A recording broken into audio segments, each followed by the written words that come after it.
Okay, so picture this. It's early 2026, and the entire movie world is just buzzing. We're talking Christopher Nolan. The big one? The big one.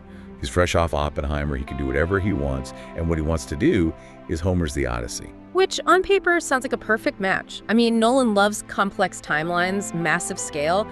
The Odyssey basically invented the non-linear narrative. It should be a home run. The announcement alone, it completely fried the internet for a day. But then the first poster came out. Oh, the poster. And the internet broke again, but not with awe. It broke with memes. So many memes. Brutal ones. The poster is it's focused on the helmet of Agamemnon, or what the studio wants us to think is the helmet of Agamemnon. The internet, it came up with a better name for it. The Batamemnon. Batamemnon. Yeah. And you just can't unsee it. No, you really can't. And you know what? The internet's not wrong.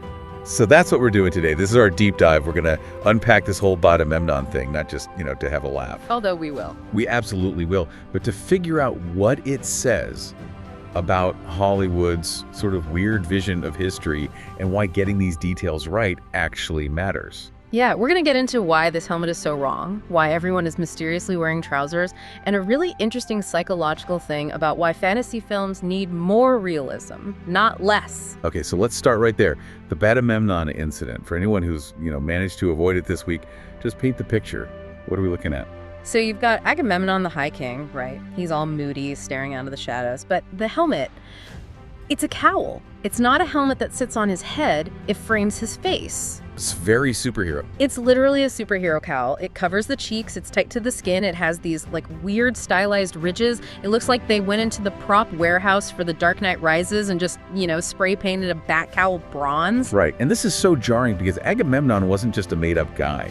He's from a semi-real time period, the Bronze Age. Exactly. We have the archaeology. We have the artifacts. We know what these guys look like, and it wasn't this. Yeah, I remember seeing the gold mask of Agamemnon in school. Did not look like Batman. Not even a little bit. And more to the point, we know about their helmets. The iconic helmet from that era is the boar's tusk helmet. Which sounds amazing. It is. It's this incredible, strange-looking thing.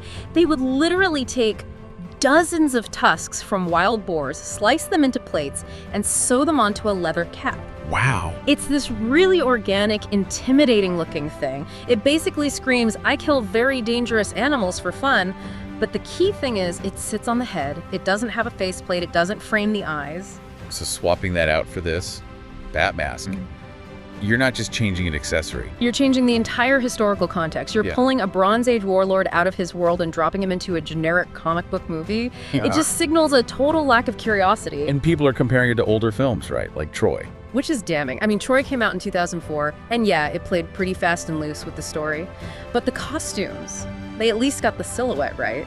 Their Agamemnon looked like he belonged to a distinct ancient culture. This guy just looks like he's in a suit.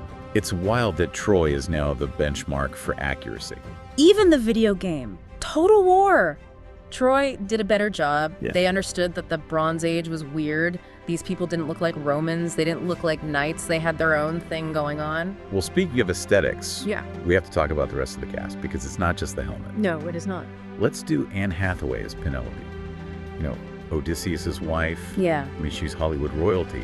But this costume. It's a Halloween costume. It's this blue, flouncy, pseudo-peplous thing. A toga party dress. Exactly. The kind of thing labeled Greek goddess in a plastic bag. Yeah. But Bronze Age women's fashion was actually really structured and complex. We have the frescoes. They wore these tiered, flounced skirts and often open bodices. It was a whole look. Not a bedsheet. Not a bedsheet. And the hair is just... It's a generic, wavy, ancient times hairstyle. If you showed me that picture cold, I wouldn't know she was supposed to be in Greece, Rome, or just an extra in Gladiator. Then there's Tom Holland as Telemachus the son, a prince. You would think. But he looks like, I don't know, a farmhand. He's wearing a bog standard beige cotton tunic, a potato sack. It's the default Hollywood costume for a young hero in olden times, but this is a prince. He should have dyed wools, patterns, some kind of status. He looks like he's about to go to a field. Okay, but this is the big one. This is the detail that sent the history nerds into a complete meltdown. the legs, The trouser. the trousers. Everyone in this movie is wearing pants. Which is, I mean, it's the historical equivalent of showing them scrolling on their iPhones. Okay, break this down for me because, we all wear pants. They seem very practical. Yeah. Why is it such a huge deal for Odysseus to be wearing trousers? Because for an ancient Greek, trousers were a cultural marker. They were the sign of the barbarian. Absolutely. The Greeks associated pants with the Persians, the Scythians, people from the East. To them, it was foreign, weird, probably a bit effeminate. A proper Greek hero wore a tunic, a chiton, a skirt. He wanted freedom of movement. So putting Odysseus in trousers is it's a fundamental misunderstanding of the character. It's like dressing a cowboy in a top hat and tails. It just clashes with the whole archetype. And again, even Troy got that right. They understood the rule was men in skirts. That's the look. Yep. When you see Odysseus' crew running around in what look like leather cargo pants, the immersion is just shattered. I saw someone say it's like a Revolutionary War movie where everyone's wearing Adidas tracksuits. That's a perfect analogy. It's that jarring. Right, but okay. Devil's advocate, I can hear it now. People saying, guys, relax. It's the Odyssey. There's a Cyclops. There's a witch who turns men into pigs. It's a fantasy. Who cares about the pants? Let Nolan do his thing. And that argument, it's fantasy, so realism doesn't matter, is, I think, the single most destructive idea in modern filmmaking. How so? If we're buying into magic, why can't we buy into trousers? Because fantasy, by its nature, is asking you to believe in the impossible. That's a huge ask. So to make that work, to make the audience suspend their disbelief, everything around the magic has to feel incredibly real and grounded. The mundane stuff sells the magic. It has to. If the costumes look cheap, if the armor bends like rubber, if the world feels fake, your brain just checks out. The more fantastical the story is, the more you have to nail the reality to anchor it. That makes sense. It's about the texture of the world. And it's also about the actors. The costume isn't just for the audience, it's a tool for the performer. Right, like the famous story from Lord of the Rings. With Bernard Hill, who played King Theoden, the absolute gold standard, the costume designers on that were obsessed. So Bernard Hill's leather breastplate, it had these beautiful, intricate patterns embossed on the inside. On the inside, where no one would ever see it. Never, not once on camera. But he knew it was there. And he said that knowing that this kingly amount of work went into a hidden detail, it changed the way he stood. It made him feel the weight of that culture. It made him feel like a king. And you can feel that performance on screen. Now, compare that to putting an actor in a generic tunic and some comfy pants. They're just gonna feel like a guy in pajamas. And didn't Viggo Mortensen and Sean Bean live in their gear? Yes.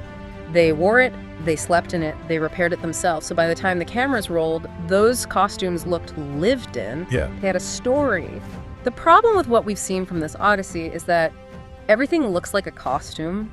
It doesn't look like clothing. And this story is in a weird spot, isn't it? Yeah. It's not straight history, but it's not like Dungeons and Dragons either. It's foundational. It's a historical epic, and it deserves that level of respect.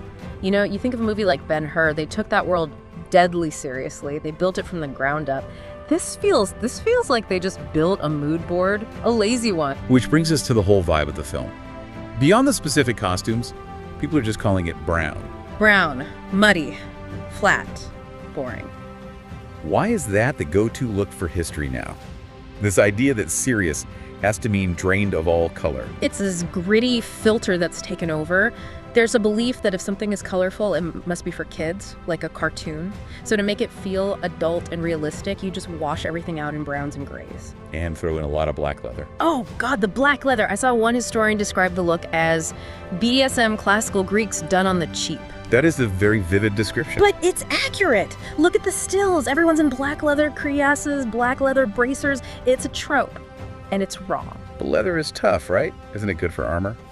Not the kind they use. Soft biker leather. A sword goes right through that. Real armor from that period was bronze. Or they'd use layers of glued linen called a linothorax, which was stiff, usually white, and often painted with patterns. So the past wasn't actually brown and black.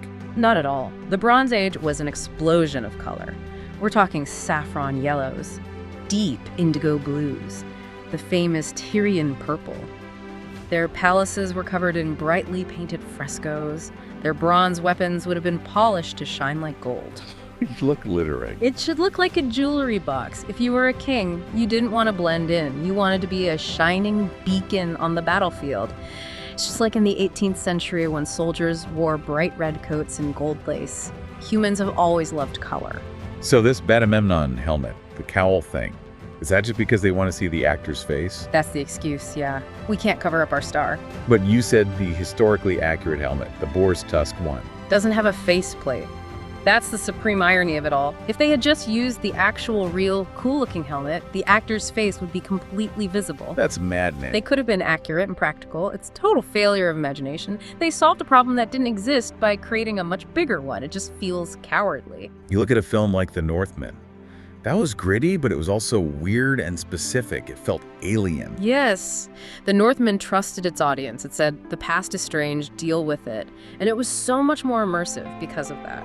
This just feels like they're giving us generic Ancient Times, the movie, because they think we can't handle the real thing. Okay, so let's get to the big so what.